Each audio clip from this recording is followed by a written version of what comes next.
Olá pessoal, bem-vindos a mais um vídeo de comentário mensal do Saga FIA. Vamos comentar as alterações que fizemos no mês de dezembro, como fechou o ano e espero que gostem. Dando continuidade à ata mensal que a gente falada aí, e também temos a escrita tá, no nosso site, a gente continuou o movimento que foi iniciado em novembro, que é com a redução do bloco de commodities em detrimento do bloco de atividade doméstica. Tá? No bloco de bond proxy não tivemos muitas alterações.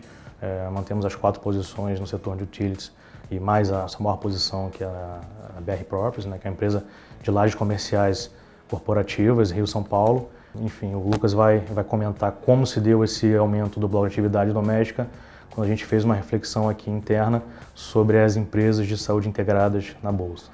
Bom, no mês de dezembro o fundo rendeu 10,65 contra 6,56% do IBX. O bloco de atividade doméstica foi o maior contribuidor, com quase 60% do resultado. Tá? Então, o movimento que a gente iniciou em novembro de redução de commodities e aumento desse bloco de atividade começou a surtir efeito e é o bloco que deve contribuir melhor para o ano que vem, 2020, acompanhando o crescimento não só do PIB do Brasil, como o crescimento de receita, lucros e, eventualmente, em alguns casos, de margem das empresas também. Bom, em nosso último vídeo, né, no final do nosso comentário passado, comentávamos aqui que era o nosso intuito, era da nossa vontade a gente aumentar um pouco a caixa de empresas mais diretamente ligadas à atividade doméstica, tendo em vista aí uma eventual recuperação um pouco mais acentuada do PIB agora nesse ano de 2020.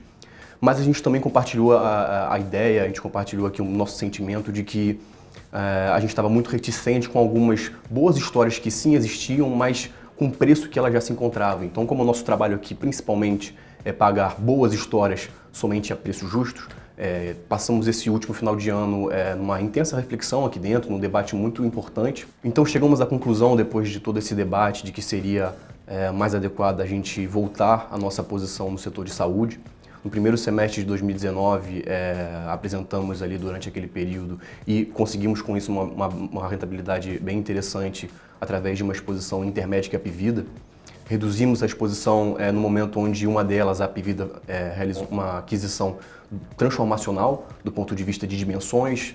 Então, naquele momento, decidimos sair um pouco do papel, entender melhor o que estava acontecendo, os níveis de preço que ali se encontravam. No final de 2019, julgamos, dentre as opções que tínhamos na mesa, dentre os debates que tivemos aqui dentro, que seria bastante adequado no momento de forte alta da Bolsa, de otimismo, em que vivemos num nível de volatilidade muito baixo historicamente, seria mais adequado a gente voltar nas histórias que a gente mais conhece, nas histórias de mais qualidade talvez, até mesmo de um ponto de vista de risco de carteira seria bastante adequado. Então nessa continuação de vídeo eu vou dar um pouco mais de cor sobre o que tem por trás dessa tese, para quem ainda não teve a oportunidade de conhecer a história dos planos verticalizados, de como é que eles funcionam. Bom, é bem sabido que o setor de saúde ele tem um vetor secular à frente de crescimento, né, devido ao próprio envelhecimento da população brasileira. Nos próximos 40 anos, segundo o IBGE, a população com 60 anos ou mais tende a triplicar, a população com 80 anos ou mais tende a quadruplicar. Então, claro que as empresas que atuam nesse segmento, que prestam serviços hospitalares, que prestam serviços de saúde suplementar, vão ter um mercado-alvo maior, mas também vão ter grandes preocupações à frente, principalmente no caso dos planos de saúde. O modelo de precificação de planos de saúde no Brasil, ele respeita algumas regras, algumas limitações, né? Então ele é definido por certas faixas etárias. A gente tem a primeira faixa etária que vai de 0 a 18 anos, sendo a última de 60 anos ou mais.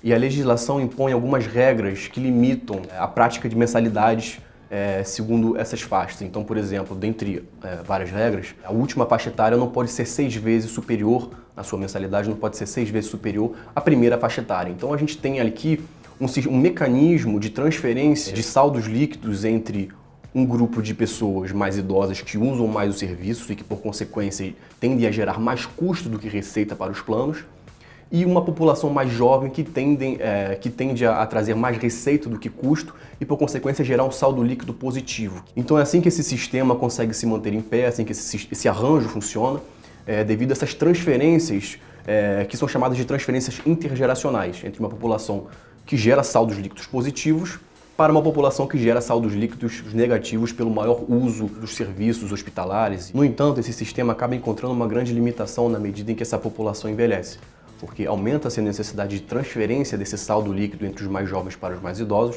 até um determinado nível, pode tornar a opção desinteressante financeiramente para a entrada desses jovens no sistema, ocasionando então um fenômeno de seleção adversa que pode ocasionar a uma problemática dentro dessa equação. Bom, dado essa problemática, existem algumas soluções que são debatidas e até implementadas em alguns outros países, em algumas outras sociedades. E um dos temas que contribui nessa temática é na parte da racionalização dos custos, porque existe um conflito muito grande de interesse entre o operador do plano de saúde e o prestador do serviço médico hospitalar. Então, a receita desse prestador ela aumenta na medida em que os seus serviços são mais utilizados, mas ao mesmo tempo esses serviços sendo mais utilizados acabam incorrendo em maiores custos para os planos de saúde, maiores níveis de sinistro e por consequência uma maior necessidade de mensalidades para cobrir essa equação.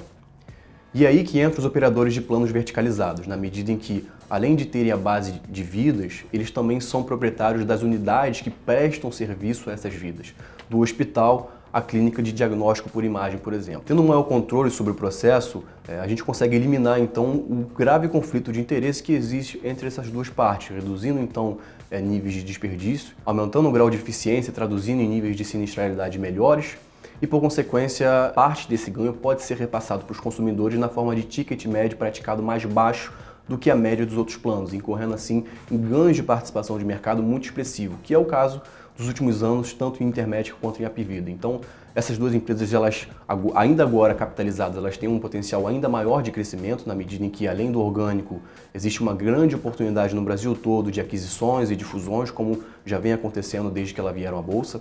Então, é com base nesse racional que a gente teve exposição nessas duas empresas durante esse primeiro semestre de 2019, devido a esse espaço de tempo em que tentamos estudar e tentamos entender um pouco melhor os níveis de preço que o mercado estava começando a praticar para essas duas empresas, a gente começou a entender que seria mais adequado a gente alongar um pouco mais o nosso prazo de visão, nosso horizonte de visão, e fazendo assim a gente consegue encontrar sim oportunidades bastante interessantes de valorização para essas duas empresas. Então isso foi para passar um pouco mais da nossa visão por trás do racional que temos nesses dois cases.